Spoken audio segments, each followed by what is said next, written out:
hardly be disputed that the statesmen and financiers of Europe are ready to take almost any means to reacquire rapidly the gold stock which Europe lost to America as the result of World War I. Curtis Dahl, a broker for Lehman Brothers, was on the floor of the New York Stock Exchange the day of the crash. In his 1970 book, FDR, My Exploited Father-in-Law, he explained that the crash was triggered by the planned sudden shortage of call money in the New York money market.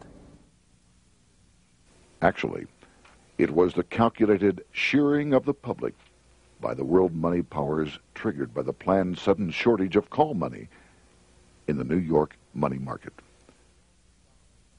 Within a few weeks, $3 billion of wealth simply seemed to vanish. Within a year, $40 billion had been lost. But did it really disappear? Or was it simply consolidated in fewer hands? And what did the Federal Reserve do?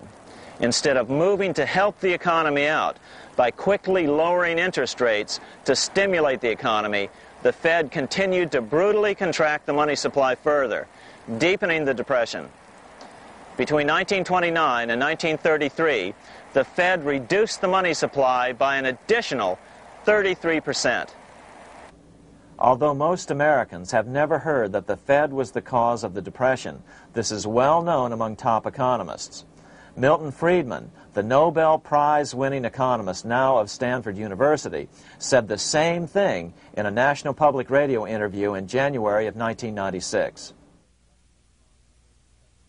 The Federal Reserve definitely caused the Great Depression by contracting the amount of currency in circulation by 1/3 from 1929 to 1933.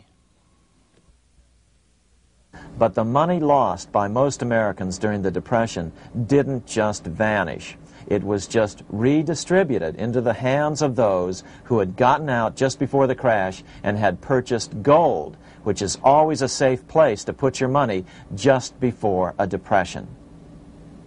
But America's money also went overseas.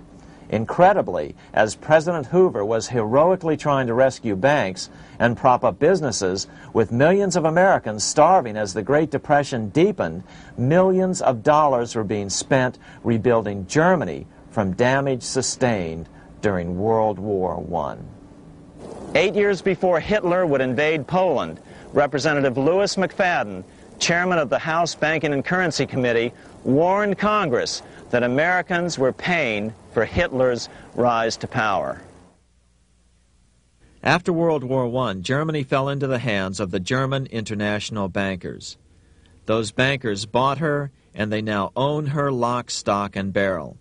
They have purchased her industries, they have mortgages on her soil, they control her production, they control all her public utilities. The international German bankers have subsidized the present government of Germany, and they have also supplied every dollar of the money Adolf Hitler has used in his lavish campaign to build up a threat to the government of Brüning. When Brüning fails to obey the orders of the German international bankers, Hitler is brought forth to scare the Germans into submission. Through the Federal Reserve Board, over $30 billion of American money has been pumped into Germany. You have all heard of the spending that's taken place in Germany. Modernistic dwellings, her great planetariums, her gymnasiums, her swimming pools, her fine public highways, her perfect factories.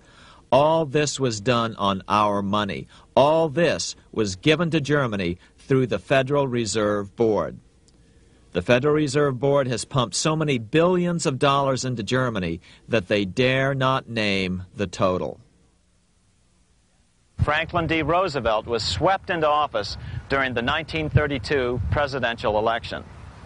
Once Roosevelt was in office, however, sweeping emergency banking measures were immediately announced, which did nothing but increase the Fed's power over the money supply.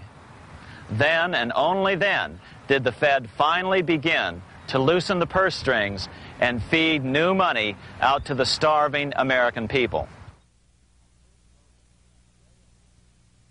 At first, Roosevelt railed against the money changers as being the cause of the Depression. Believe it or not, This is what he said on March 4th, 1933, in his inaugural address. Practices of the unscrupulous money changers stand indicted in the court of public opinion, rejected by the hearts and minds of men. The money changers have fled from their high seats in the temple of our civilization. But 2 days later, Roosevelt declared a bank holiday and closed all banks. Later that year, Roosevelt outlawed private ownership of all gold bullion and all gold coins with the exception of rare coins. Most of the gold in the hands of the average American was in the form of gold coins. The new decree was, in effect, a confiscation. Those who didn't comply risk as much as 10 years in prison and a $10,000 fine, the equivalent of $100,000 today. Out in small-town America, some people didn't trust Roosevelt's order.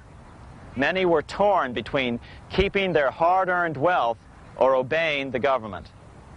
Those who did turn in their gold were paid the official price for it, $20.66 per ounce. So unpopular was the confiscation order that no one anywhere in government would take credit for authoring it.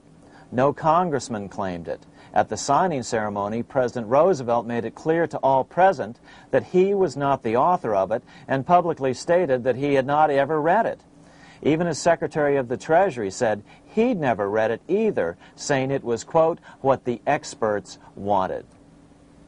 Roosevelt convinced the public to give up their gold by saying that pooling the nation's resources was necessary to get America out of the Depression. With great fanfare, he ordered a new bullion depository built to hold the mountain of gold the U.S. government was illegally confiscating. By 1936, the U.S. Bullion Depository at Fort Knox was completed, and in January 1937, the gold began to flow into it. The rip-off of the ages was about to proceed.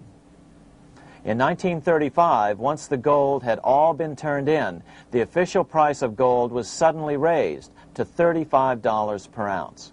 But the catch was, only foreigners could sell their gold at the new higher price. The money changers who had heeded Warburg's note and gotten out of the stock market just before the crash and bought gold at $20.66 per ounce, then shipped it to London, could now bring it back and sell it back to the government, nearly doubling their money while the average American starved. The Fort Knox Bullion Depository sits here in the middle of the Fort Knox Military Reservation, 30 miles southwest of Louisville, Kentucky. This was as close as we were permitted to get to the depository despite years of letters from members of Congress to allow our film crew inside. The 4-acre grounds immediately surrounding the building are guarded by an electrified steel fence, an open moat, and 4 machine-gun-armed guard pillboxes at the structure's corners. When the gold began arriving on January 13, 1937, there was unprecedented security. Thousands of official guests watched the arrival of a 9-car train from Philadelphia, guarded by armed soldiers, postal inspectors, Secret Servicemen, and guards from the U.S. Mint. It was all great theater. America's gold supply from across the land had been pooled, supposedly for the public benefit, and then safely tucked into Fort Knox. But all that security would soon be breached by the government itself. Now the stage was set for a really big war, one which would pile up debt far beyond that of World War I.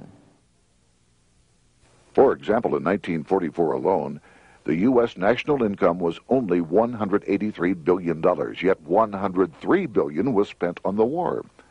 This was 30 times the spending rate during World War I. In fact, the American taxpayer picked up 55% of the total Allied cost of the war. But equally important, virtually every nation involved in World War II greatly multiplied their debt. In the U.S., for example, federal debt went from $43 billion in 1940 up to $257 billion in 1950, an increase of 598%. Between 1940 and 1950, Japanese debt swelled 1,348%. French debt grew 583%, and Canadian debt soared 417%. After the war, the world was now divided into two economic camps: communist command economies on the one hand versus monopoly capitalists on the other, set to fight it out in one perpetual and highly profitable arms race. It was finally time for the central bankers to embark in earnest on their three-step plan to centralize the economic systems of the entire world and finally bring about their global government or New World Order. The phases of this plan were: Step 1, central bank domination of national economies worldwide. Step 2, centralize regional economies through organizations such as the European Monetary Union and regional trade unions such as NAFTA. Step 3, centralize the world economy through a world central bank, a world money, and ending national independence through abolition of all tariffs by treaties like GATT. Step 1 was completed long ago. Steps 2 and 3 are far advanced, nearing completion. What about gold? Among central banks, the largest holder of gold is now the IMF. It and central banks now control 2/3 of the world's gold supply, giving them the ability to manipulate the gold market. Remember the money changer's golden rule: he who has the gold makes the rules. But before we get into solutions to our problem, let's take a look at what happened to all that gold in Fort Knox. Because if we don't understand that the gold has been stolen, we'll allow ourselves to be stampeded into the wrong solution: a gold-backed currency. Most Americans still believe that the gold is still here at Fort Knox.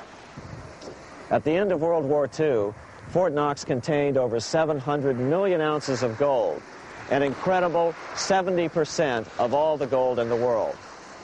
How much remains? No one knows. Despite the fact that federal law requires an annual physical audit of Fort Knox gold, the Treasury has consistently refused to conduct one. The truth is that a reliable audit of whatever remains here has not been conducted since President Eisenhower ordered one in 1953. Where did America's gold in Fort Knox go? Over the years, it was sold off to European money changers at the $35 per ounce price. Remember, this was during a time when it was illegal for Americans to buy any of their own gold from Fort Knox. In fact, there was a very infamous case where the Firestone family set up a string of dummy corporations to purchase Fort Knox gold and keep it in Switzerland, never hitting U.S. shores. They were eventually caught, however, and successfully prosecuted. Finally, by 1971, all the pure gold had been secretly removed from Fort Knox, drained back to London. Once the gold was gone from Fort Knox, President Nixon closed the gold window by repealing Roosevelt's Gold Reserve Act of 1934, finally making it legal once again for Americans to buy gold. Naturally, gold prices immediately began to soar. 9 years later, gold sold for $880 per ounce, 25 times what the gold in Fort Knox was sold for. One would think that eventually someone in the government would get wind of what was happening and blow the whistle. The largest fortune in the history of the world stolen. Shades of the old James Bond film, Goldfinger. Well, as a matter of fact, Ian Fleming, the author of the James Bond series, was head of the British counterintelligence service, MI5. Some believe in the intelligence community that he wrote much of his fiction as a warning, as many authors of fiction do. If the removal of all the good delivery gold from Fort Knox can be viewed as a deliberate raid on the U.S. Treasury, then such an operation might well have been years in the making, namely 40 years. Certainly enough time for Fleming to get wind of it and try to prevent it. So just how did the story of the Fort Knox gold robbery get out? It all started with an article in a New York periodical in 1974. The article charged that the Rockefeller family was manipulating the Federal Reserve to sell off Fort Knox gold at bargain basement prices to anonymous European speculators. 3 days later, the anonymous source of the story, Louise Auchincloss Boyer, mysteriously fell to her death from the window of her 10th floor apartment in New York.